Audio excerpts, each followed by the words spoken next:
Kabupaten Jembrana, Provinsi Bali juga menyimpan kekayaan sejarah dan budaya yang lekat pada keberadaan Desa Manggisari dan objek wisata Bunut Bolong.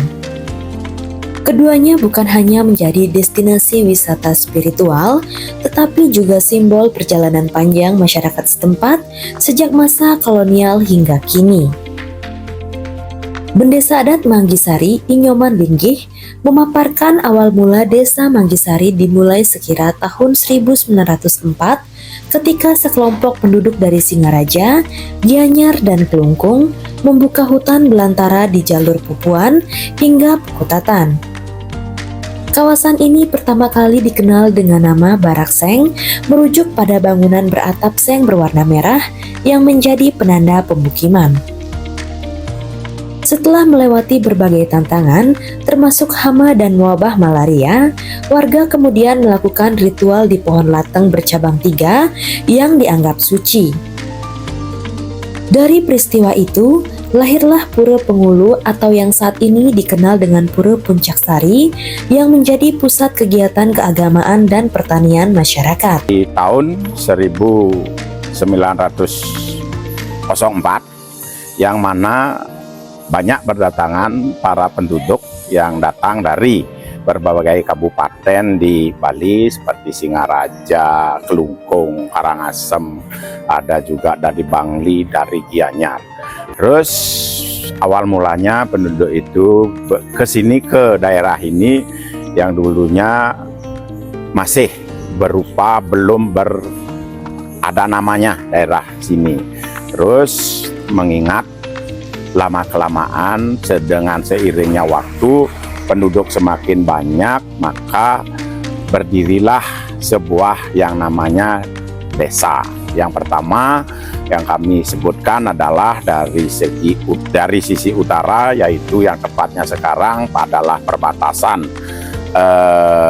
antara Kabupaten Jembrana dan Buleleng. Di sana pintu masuk dari yang sekarang yang namanya Desa Manggisari. Kalau dulu Desa Manggisari ini belum dinamakan Manggisari, yang pertama adalah yang namanya adalah Barak Seng. Di perbatasan itu ada yang namanya Pura Pengulu.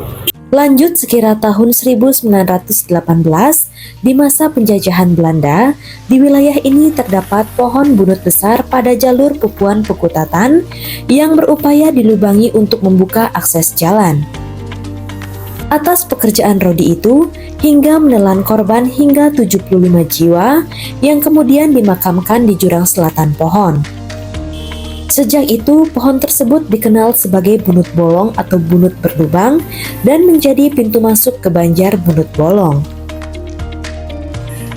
Pada tahun 1918, dengan narasumber yang sangat akurat yang masih hidup sampai sekarang yang bernama Inengah Jenar, dan beliau itu menjelaskan kepada saya selaku Tetua Desa Adat sekarang ini bahwa pada tahun itu mulailah pada zaman itu masih zaman penjajahan Belanda. Terus karena akses jalan di sini belum ada gitu, dan di tepi utara dan selatan, di tepi utara Bunut Bolong sekarang ini adalah berupa tebing dan di sebelah selatan jurang. Untuk itu akses masuk ke lalu lalang di daerah sini tidak bisa. Satu-satunya akses yang bisa untuk dilalui adalah melubangi pohon bunut tersebut. Terus didatangkanlah para pekerja yang katanya konon masih dalam pekerja tahanan para Belanda, warga jajahan yang mana dipaksa untuk bekerja rodi untuk melubangi pohon ini. Terus mengingat karena pohon ini sangat disakralkan pada waktu itu, maka para pekerja yang melubangi tempat kayu ini banyak yang meninggal dunia. Seingat narasumber kami, sampai ada 75 orang yang meninggal melubangi kayu ini. Terus dengan seiringnya waktu maka berhasillah di bawah di kayu ini bisa berjalan sebuah kendaraan yang berlaku sampai sekarang. Jalan terlintas di bawah pohon bunut yang diberi nama sampai sekarang adalah kayu bunut bolong yang identik dengan sebutan bunut bolong. Ini yang paling terpenting begitu untuk diketahui oleh para umat yang akan melintasi daerah tempat bunut bolong ini. Sangat betul sekali apabila ada iring-iringan pengantin, itu yang saya maksud membawa mobil itu dah. Terus yang menggotong jenazah itu sangat dilarang keras untuk memasuki lubang dari bunut bolong ini.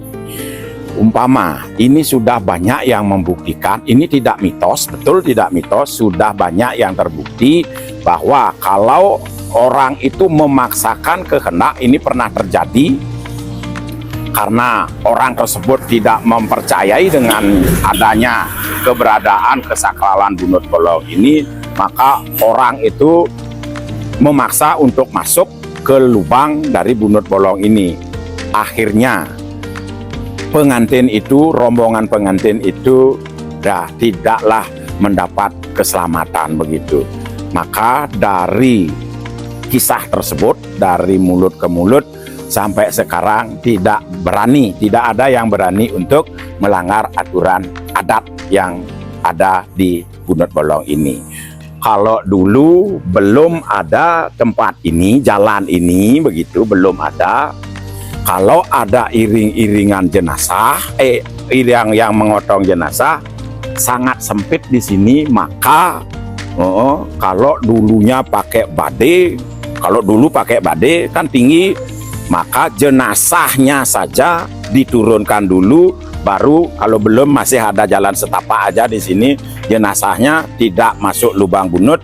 Nah, setelah dilewati oleh badenya lewat ke utara, baru dinaikkan lagi kalau warga sini. Itu.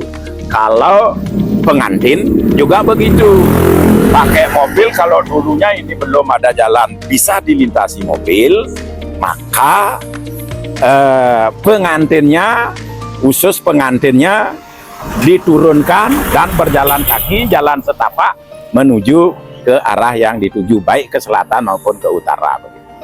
Terus untuk di sekitar bunut bolong ini juga banyak tempat yang amat bersejarah bagi desa Manggisari, khususnya di bunut bolong ini.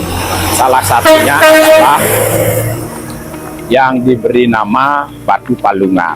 Batu Palungan itu menyerupai sarkofagus yang mana di tengahnya itu ada cekungan berupa berlubang. Karena itu disebut Batu Palungan. Disinilah yang dinamakan adanya destinasi Batu Palungan ya, yang dimaksud di Desa Manggisari, Kecamatan Kutatan, Kabupaten Jemberana, Provinsi Bali. Dan ini merupakan tempat sakral ya. Batunya di sini dikenal saat ini sebagai sarkofagus ya, berbentuk seperti palungan. Kalau di Bali itu batu yang cekung begini. Kalau dulunya tradisinya biasanya Batu Palungan itu yang dimaksud adalah tempat makan ternak begitu ya. Nah, sehingga disinilah yang sering dimanfaatkan sekarang.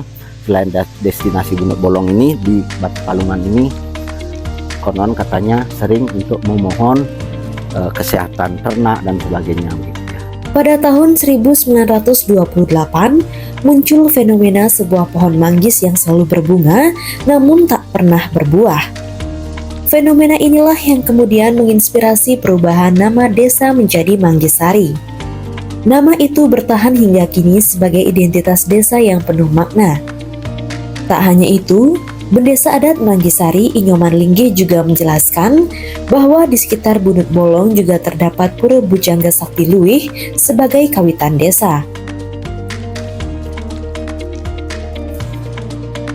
Ini batu ini ini adalah cikal bakal dari Pura Bujangga Sakti Luwih ini.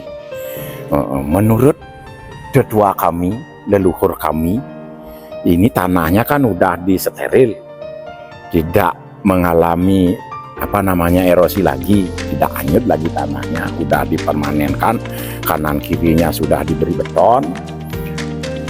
Kata leluhur kami, waktu ditemukan batu ini tidak sebesar sekarang, jauh lebih kecil katanya dari yang sekarang ini. Terus itu cikal bakal pura ini, disinilah ide Sugro Pekulun Mangdeten Keni Cakrabawa, ide Pedanda Sakti Wawurawa pernah duduk bersila bertapa di atas batu ini, sehingga beliau meletakkan prasasti di tempat ini. Maka sampai sekarang ini diperluas pelebarannya, dibangun pura yang namanya sampai sekarang Pura Bujangga Sakti Luwih. Ingat, ini bukan Pura Sorong, ini adalah Pura Sungsungan Dangyang Dwi Cendre, ide Pedanda Sakti Wawurawa. Di sisi lain, juga terdapat Pura Taman Beji yang ditemukan tahun 1938 sebagai tempat melukat dan penyucian pratima. Bunut Bolong adalah saksi bisu bagi sejarah identitas desa Manggisari yang sekaligus merupakan peninggalan dari sebuah peradaban yang harus tetap dilestarikan.